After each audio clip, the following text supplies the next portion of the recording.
I'm Margaret Freemon, and I'm a senior dressage judge.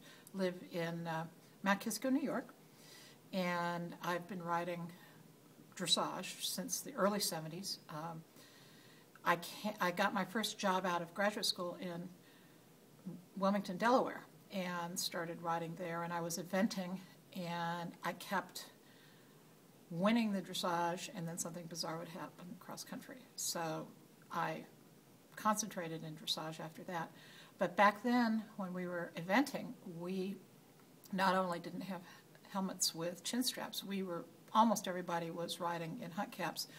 A couple of notable people were wearing football helmets.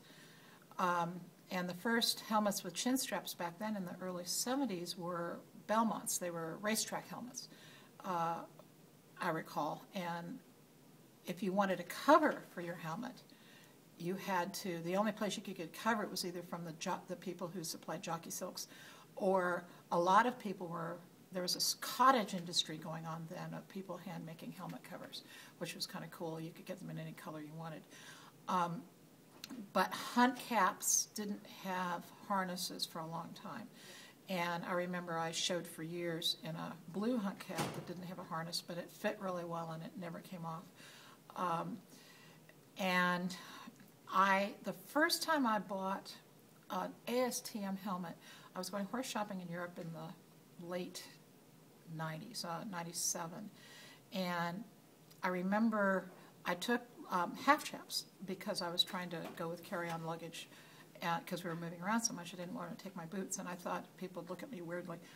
But I took a helmet. I bought a ASTM helmet for just that trip because I was going to be riding 3-year-olds. And I thought that the weird thing would be the half chaps. It turned out people were really, in Europe, were looking, they had no problem with half chaps. They all wore half chaps, unlike in this country. But they kind of looked askance at the helmet.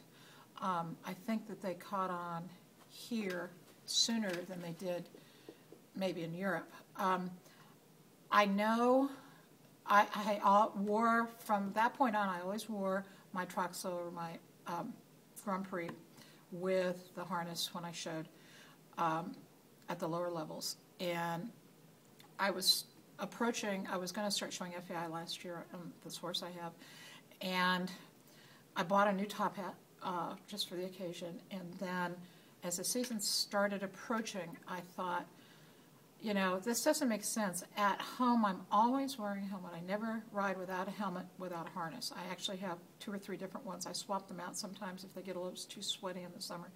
I bought 2 inexpensive approved helmets because if they're approved, it doesn't matter what they cost. There's still the same protection. I would swap them out, but I had a top hat, and I thought, that just doesn't make sense. Something was bothering me. And I finally decided that I was going to go ahead and wear a helmet to show in FEI as well.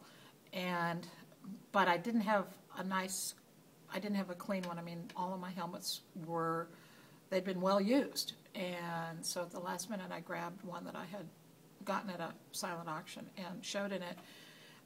Won the Pre-St. George State class, had a fabulous weekend, and didn't have any problem. I know that there has always been a lot of discussion over whether or not judges were considering helmets when they were judging. And that was always a discussion that riders might have or trainers might have. I don't know of any judge who has ever scored somebody down or had the smallest thought as to whether a helmet was appropriate. They've always considered them appropriate.